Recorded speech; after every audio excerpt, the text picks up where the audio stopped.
सादर नमस्कार, सादर जय जिनेंद्र। क्षमा न्यूज चैनल कहीं भी कभी भी सही और सकारात्मक समाचारों के लिए देखना और सुनना न भूलें। साथ में आपसे विनम्र निवेदन है कि यदि आपने इस चैनल को सब्सक्राइब नहीं किया है तो कृपया अवश्य कीजिए और शेयर और लाइक करना ना भूलें। ज्वर शुरू से गंभीर थे बहुत। आप कभी जो कुछ जिन्होंने उनके दर्शन किए वो सब जानते हैं कि पूज्यवर बहुत गंभीर एकांत में और अपने स्वाध्याय में रहना पसंद करते थे। कभी वो किसी से व्यर्थ की चर्चा नहीं करते थे और उन्हें तनिक भी अभिमान नहीं था कि मैं बड़ा हूं। इतने वो अंदर से वात्सल्य और विनम्रता से भरे। कभी मैं खुद इसका गवाह हूं कि मैंने जब एक बार बड़े महाराज जी, जब समय सागर जी बड़े महाराज जी थे आचार्य, तो मैं उनके पास जब डोंगरगढ़ में किसी काम से पहुंचा कि महाराज जी आपसे चर्चा करना है, तो मैं खड़ा हुआ था तो हमने हाथ पकड़ गए थे, पहले तो बैठ जाओ। हमने कहा महाराज जी आप बड़े हैं, हम कहाँ आपके बराबर बैठेंगे। उनका उत्तर क्या था मालूम आपको? सुनो, अपन सब आचार्य से दीक्षित थे, इसलिए तुम इसके विकल्प क्यों करते हो? हम तो गुरुजी के शिष्य, बस बैठ जाओ तुम शांति से। ये था उनका बड़प्पन। जबकि बंद में हम 50 मुनि महाराज थे और समय ये जगह कम थी चौकों की, तो उस समय जैसा भी महाराज ने बताया 3 शिफ्ट लगती थी। पहली शिफ्ट में अंतराय वाले, दूसरी शिफ्ट में गुरुजी और तीसरी शिफ्ट में 10:30-11 बज जाते थे।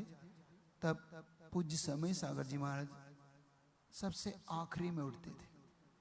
कभी कभी तो ऐसा भी हुआ कि 11:30 बज गए और आपको पता है ना गर्मी भीषण होती है वहां पे। बोरीबंद में इतनी तेज गर्मी होती है कि 48 डिग्री होता है।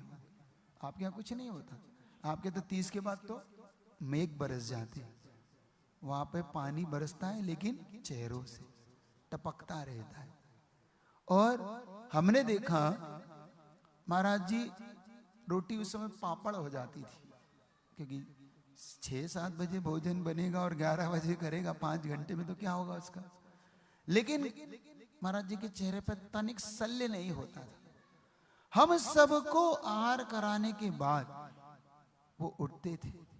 कभी कभी तो हम लोग महाराज जी से कहते थे महाराज जी आप इतना क्यों कष्ट झेलते हैं, आप बड़े निकी, इसीलिए तो कह रहे हैं कि बड़ों का कुछ कर्तव्य होता है, तुम लोग उठो। वो हमारे आज आचार्य गुरु के पद पे जरूर है, उससे पहले हम सबके शिक्षा गुरु भी हो रहे। उन्होंने हम सबको पढ़ाया। जब आचार्य जी ने पहली बार हमारी 2000 में ड्रेस चेंज की तो सबसे पहला कोई तत्वार्थ पढ़ाने में मंगलाचरण गुरुदेव ने किया और सबसे पहले कोई ने पढ़ाया तो वो थे पूज्यवर समय सागर जी महाराज, जिन्होंने हमें तत्वार्थ शुद्ध जैसा कर पढ़ा, अलाप पद्धति पढ़ाया। फिर उन्होंने हमें जैन सिद्धांत प्रवेशिका पढ़ाया। फिर उन्होंने हमें हर पल संबल दिया, हर पल हमारे साथ घबराना नहीं, डरना नहीं, अच्छा होगा। महाराज जी दीक्षा कैसे लेंगे, चिंता क्यों करते हो, गुरुजी है ना अपने साथ। उनका एक ही वाक्य, गुरुजी है अपने साथ, चिंता नहीं करो। हर पल सिखाना, हर पल आगे बढ़ाना, कोई भी हो बात तो संभालना, ये रोल रहता था। और आज हमें गर्व होता है कि ऐसी शिष्य परंपरा में जो पूज्यवर शांति सागर जी महाराज की परंपरा अगर देखी जाए, उनके शिष्य हुए वीर सागर जी, उनके शिष्य हुए शिव सागर जी, शिव सागर जी के प्रथम शिष्य हुए दादा गुरु ज्ञान सागर जी महाराज, और दादा गुरु के प्रथम शिष्य हुए आचार्य प्रवर विद्यासागर जी महाराज, और विद्यासागर जी के प्रथम शिष्य हुए आचार्य प्रवर समय सागर जी महाराज। इस परंपरा में हम सब दीक्षित हुए, ये हमें गौरव होता है।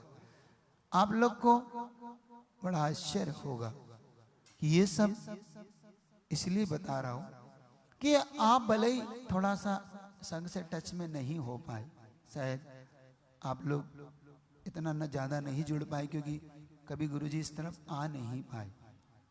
लेकिन एक बात याद रखो कि गुरुजी की कृपा हमेशा आप लोगों पर बनी रही कि नहीं। इक्शल कन्हैया जी को गुरुजी ने हमेशा कुछ ना कुछ दिया कि नहीं दिया ना? मानते हो या नहीं मानते आप लोग? हैं?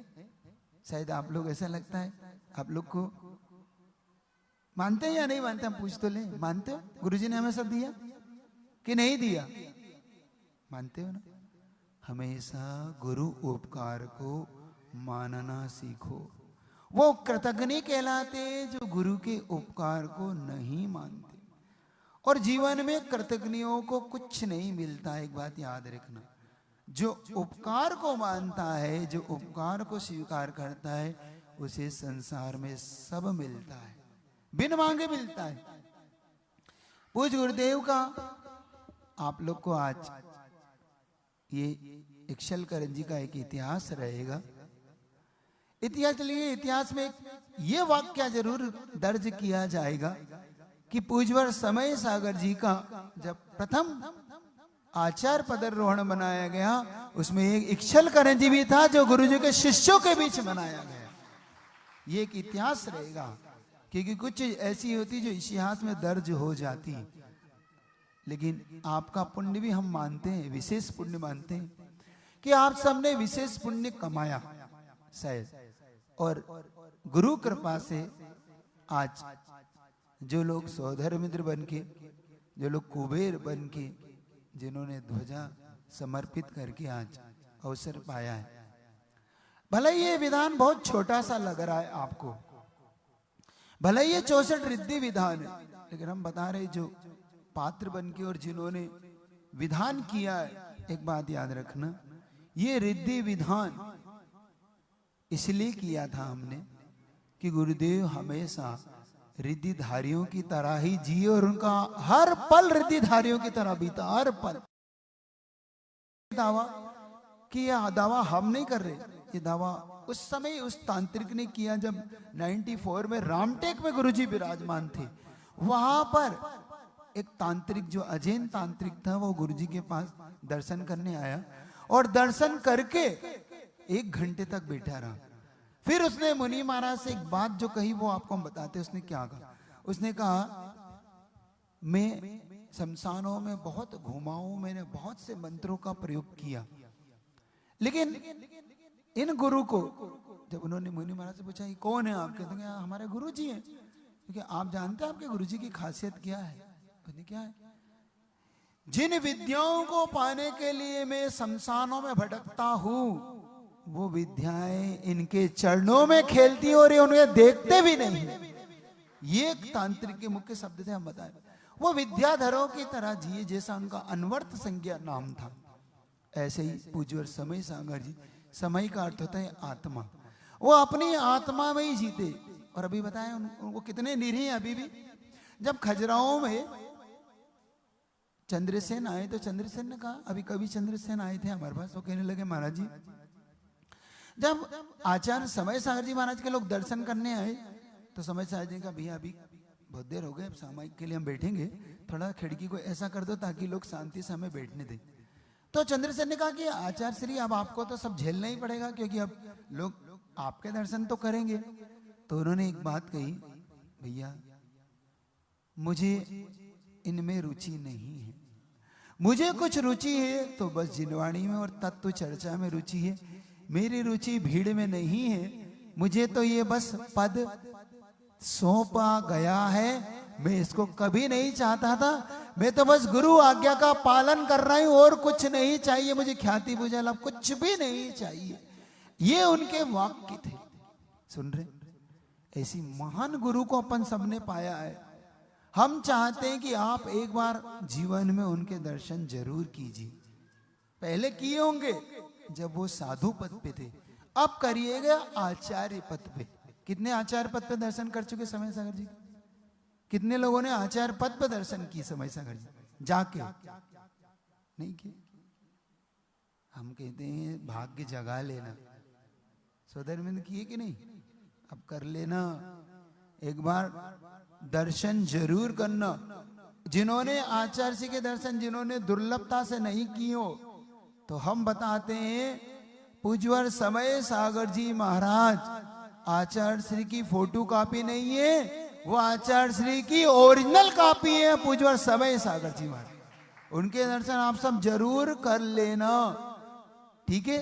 कर लोगे नहीं करोगे? एक बार जरूर करना। क्षमा न्यूज चैनल देखने के लिए आपको बहुत बहुत धन्यवाद। सादर प्रणाम। सादर जय जिनेंद्र।